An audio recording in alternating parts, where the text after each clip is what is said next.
नमस्कार, welcome to GS academy. मैं हूं आपका दोस्त संदीप कुमार और हम पढ़ रहे थे साइंस। और साइंस के लास्ट लेक्चर में हमने करा था कवर लॉज ऑफ मोशन। ठीक है, मतलब जो न्यूटन द्वारा गति के नियम दिए गए थे उनको हमने कवर किया। आज उसी लेक्चर को थोड़ा सा कंटिन्यू, लेकिन थोड़ा 6th या 7th क्लास के एनसीईआरटी में जाकर देखते हैं, उसके बारे में चंद पॉइंट देखते हैं। ठीक है, तो आज का जो लेक्चर होगा यह होगा गति के बारे में और साथ में किसके बारे में, दूरियों का विज्ञान।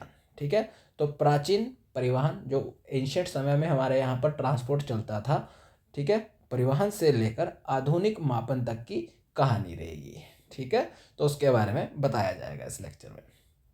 तो सबसे पहले देखिए क्या लिखा हुआ है कि परिवहन की कहानी पहिए से लेकर अंतरिक्ष तक का सफर है सारे का सारा। तो पुराने समय में क्या हुआ करता था, तो आदमी जो है या आदि मानव जो है वो कैसे चला करता था, पैदल चला करता था। तो प्राचीन काल में लोग केवल पैदल चलते थे, ठीक है, या जानवरों का उपयोग करते थे। जल मार्ग के लिए लकड़ी के लट्ठों से बनी नावों का इस्तेमाल किया जाता था। ठीक है, फिर इसके अलावा आदमी ने किसका आविष्कार किया, पहिए का आविष्कार किया। तो पहिए के आविष्कार से सब कुछ बदल गया। इसके बाद उसने किसका आविष्कार किया, भाप के इंजन का इस्तेमाल किया, स्ट्रीम इंजन का इस्तेमाल करा, जिसने रेलगाड़ियों को क्या दिया है, जन्म दिया। फिर उसके बाद आज जो हम आ चुके हैं आधुनिक वर्ल्ड में, आधुनिक विश्व में आ चुके हैं। तो यहाँ पर आज हम इलेक्ट्रॉनिक ट्रेन हो गया, सुपरसोनिक विमान हो गया, मंगल ग्रह पर भेजे जाने वाले हमारे पास क्या है, रोवर वगैरह हैं। ठीक है, हम सॉरी इन सब में एक सवाल समान है कि हम इतनी दूर, ठीक है, कि हम कितनी दूर आए हैं। ठीक है, तो देखो फिर आज उसके बाद देखो हमारे पास क्या है, आज हम इलेक्ट्रॉनिक ट्रेन, सुपरसोनिक विमान और मंगल ग्रह पर रोवर भेज रहे हैं। ठीक, इन सब में एक सवाल समान है, हम कितनी दूर आए हैं। हो गया, तो ये वाला चैप्टर है, ये बस इसी के बारे में बताता है हमको।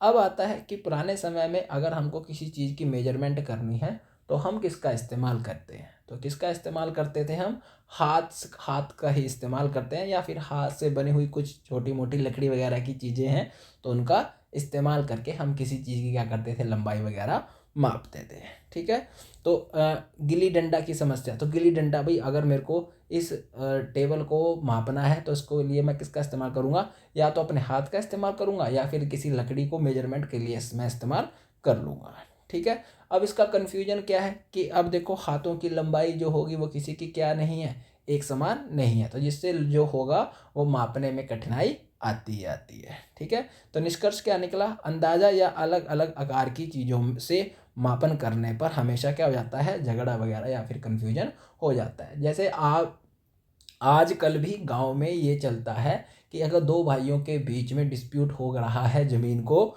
लेकर, तो वो बोलते हैं कि रस्सी लेके आओ, रस्सी लेके आओ। भाई नहीं, आप पटवारी के पास जाओ, आपका जो समझौता होगा वो पटवारी ही ढंग से करवा सकता है।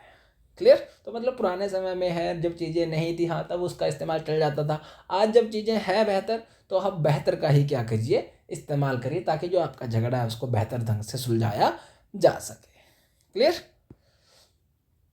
क्या हमारा शरीर एक अच्छा मापक है या नहीं है, तो ध्यान रख लेना, बिल्कुल भी अच्छा मापक नहीं है। पुराने समय में चल जाता था, ठीक है, कि हाथ वगैरह से चीज़ें मापना, पैरों वगैरह से ज़मीन को मापना, पुराने समय में, लेकिन आज नहीं है। आज आप बेस्ट टेक्नोलॉजी का क्या करिए, इस्तेमाल किए। यहाँ पर एक ही चीज़ बोलूँगा मैं कि हमारा शरीर अलग अलग आकार का होता है, इसलिए मानक या मात्रक, ठीक है, मानक मात्रक नहीं बन सकता। ठीक है, स्टैंडर्ड यूनिट नहीं बन सकता। हमें ऐसी माप चाहिए जो हर वस्तु के लिए क्या हो, समान हो। क्लियर, तो फिर इसी के लिए अब हम किस पर आएंगे, फिर मानक मात्रक मतलब स्टैंडर्ड यूनिट के ऊपर आएंगे। तो समानता बनाए रखने के लिए दुनिया भर के वैज्ञानिकों ने अंतरराष्ट्रीय मानक प्रणाली, ठीक है, एसआई यूनिट को अपनाया। कब, 1790 में। और यह किसकी देन है, फ्रांसीसियों की देन है, जिसको बोला जाता था मीट्रिक पद्धति या फिर मीट्रिक सिस्टम बोला जाता था। तो इसमें लंबाई का जो मात्रक रखा गया वो क्या रखा गया, मीटर रखा गया। छोटी दूरियों को मापने के लिए हम मीटर का इस्तेमाल करेंगे, सेंटीमीटर का इस्तेमाल करेंगे, मिलीमीटर का इस्तेमाल करेंगे। वहीं पर बड़ी दूरी को मापने के लिए हम किसका इस्तेमाल करेंगे, किलोमीटर का इस्तेमाल करेंगे। याद रखें, यहाँ पर क्या रखें याद, तो याद रख लेना भैया जी, जिनका जरा मैथ थोड़ा कमज़ोर है वो ज़रूर इन चीज़ों को याद रखें। पता लगा हमने एडवांस पढ़ लिया और बेसिक आ गया, पता लगा बेसिक में ही हमारे जो पत्ते गुल हो गए सारे के सारे, ठीक है। तो 1 किलोमीटर बराबर कितने 1000 मीटर के, 1 मीटर में कितने सेंटीमीटर 100 सेंटीमीटर, और 1 सेंटीमीटर में कितने मिलीमीटर 10 मिलीमीटर। ये जरूर याद रखना, इसका कन्वर्जन आप लोगों से वो पूछ सकता है। क्लियर। अब देखिए अगला आता है लंबाई मापने का तरीका। तो लंबाई कैसे मापेंगे आप, तो सबसे पहले तो आपको ये पता होना चाहिए। तो आपको जब भी किसी चीज़ की लंबाई मापनी है तो उसका एक पॉइंट, देखो जैसे यहाँ देखा है, उसका एक पॉइंट और उसके साथ में बिल्कुल क्या होगी, उस स्केल की 0 होगी, ना कि उसका बीच का पॉइंट होगा कहीं भी। हो गया क्लियर। तो सही स्थान सही प्लेसमेंट होनी चाहिए। स्केल की लंबाई, स्केल को वस्तु की लंबाई के साथ सटाकर रखें, ठीक है। टूटा हुआ किनारा है तो ब्रोकर एज है तो ध्यान रख लेना, तो इस्तेमाल ना ही करें तो क्या है, बेहतर है, ठीक है। अगर करना भी है तो फिर 0 वाला हिस्सा क्या कर दो, इतना हिस्सा उसका छोड़ दो, फिर कहाँ से मेजर करो, फिर आप उसको 1 से मेजर करो, ठीक। फिर उसके बाद आ जाती है बात नज़रों के ऊपर आ जाती है, आपकी नज़र कहाँ है, ठीक है। तो पैरेलैक्स एरर उसको दूर करने के लिए तो ना आपको लेफ्ट साइड से देखना है, ना आपको राइट साइड से देखना है, आपको बिल्कुल कहाँ से देखना है, सामने से देखना है। तो माप लेते समय, ठीक है, आँख की स्थिति बहुत महत्वपूर्ण होती है।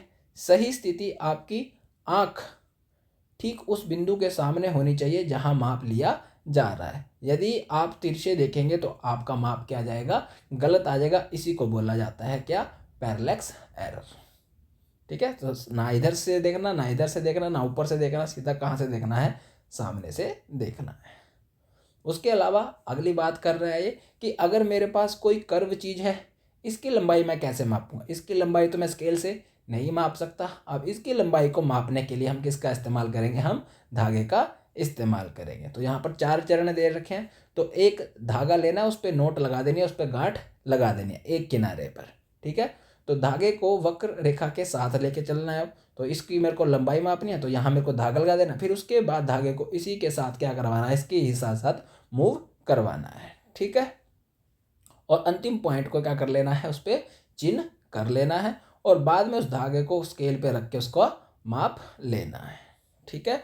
हम किसी टेढ़ी मेढ़ी या वक्र रेखा को स्केल द्वारा नहीं माप सकते। हम उसके लिए किसका इस्तेमाल करते हैं, धागे का या फिर थ्रेड का इस्तेमाल करते हैं।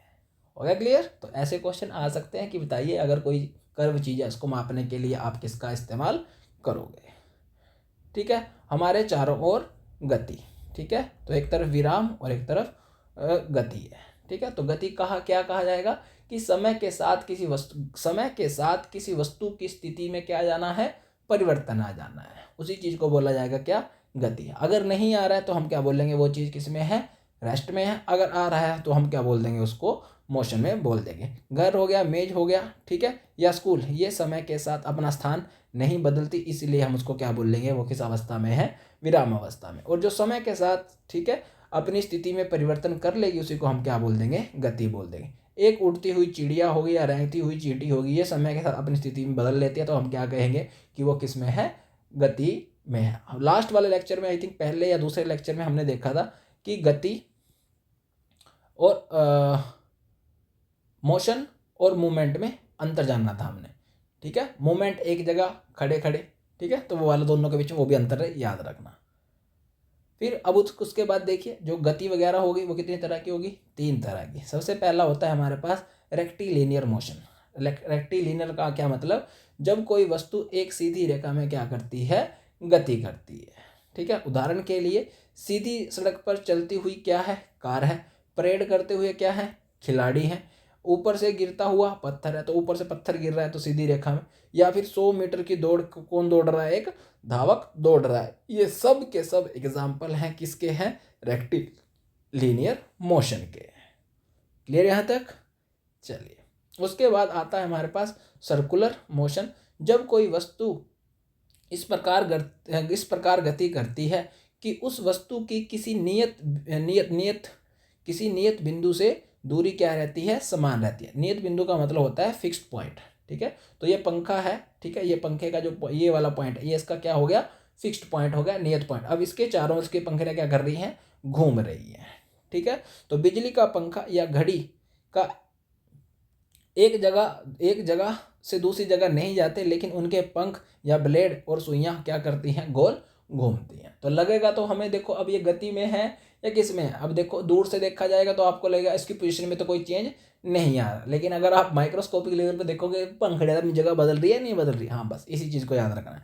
तो उदाहरण के लिए दे रखा है, तो बिजली के पंखे की पंखड़ियाँ होगी, घड़ी की सुइयाँ होगी, या फिर रहट ऐसी जगह होती है जहाँ पर जो बैल द्वारा पानी, मतलब पहले पुराने तरीके से निकालना जाता, तो कुएं से पानी निकालने का ही क्या होगा, ये यंत्र होता था।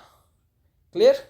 और तीसरी तरह की गति आती है, उसका नाम होता है आवर्ती गति, जिसको बोला जाता है पीरियोडिक मोशन है। ऐसी गति जो एक निश्चित समय अंतराल के बाद खुद को क्या करती है, दोहराती है, खुद को रिपीट करती है। इसका अच्छा एग्जाम्पल है हमारे पास पेंडुलम या फिर लोलक।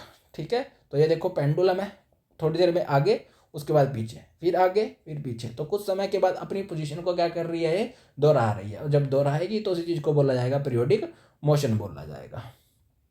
पत्थर को धागे से बांधकर लटकाइए और उसे हिलाए, यह आवर्ती गति का क्या है, सबसे अच्छा उदाहरण है। तो अन्य उदाहरण भी इसके दे रखे हैं। क्लियर।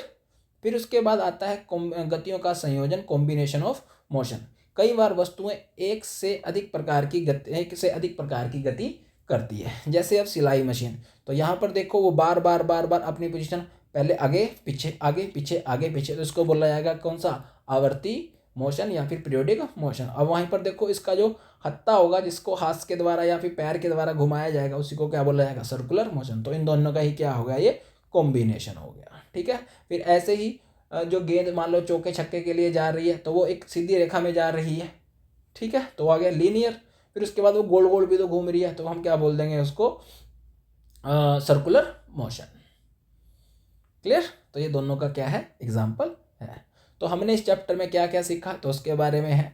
ठीक है, तो मापन, मेजरमेंट, अंदाजा नहीं, स्टैंडर्ड यूनिट का इस्तेमाल करेंगे। मापन का मात्रक क्या रहेगा, सही माप के लिए आंखों की पोजीशन और स्केल को हमको कहाँ सेट करना है। और इसके अलावा हमने क्या देखा, गति के प्रकार देखे, कितने तरह के हो गए, 3 तरह के, सीधी रेखा में, गोल और दोहराना, सरल रेखीय, सर्कुलर और पीरियोडिक। ठीक, बस। तो ये सारे का सारा ये वाला चैप्टर जो आपका एनसीईआरटी का था 6th स्टैंडर्ड का, ये कंप्लीट हो चुका है। Thank you for watching. मिलते हैं नेक्स्ट लेक्चर में।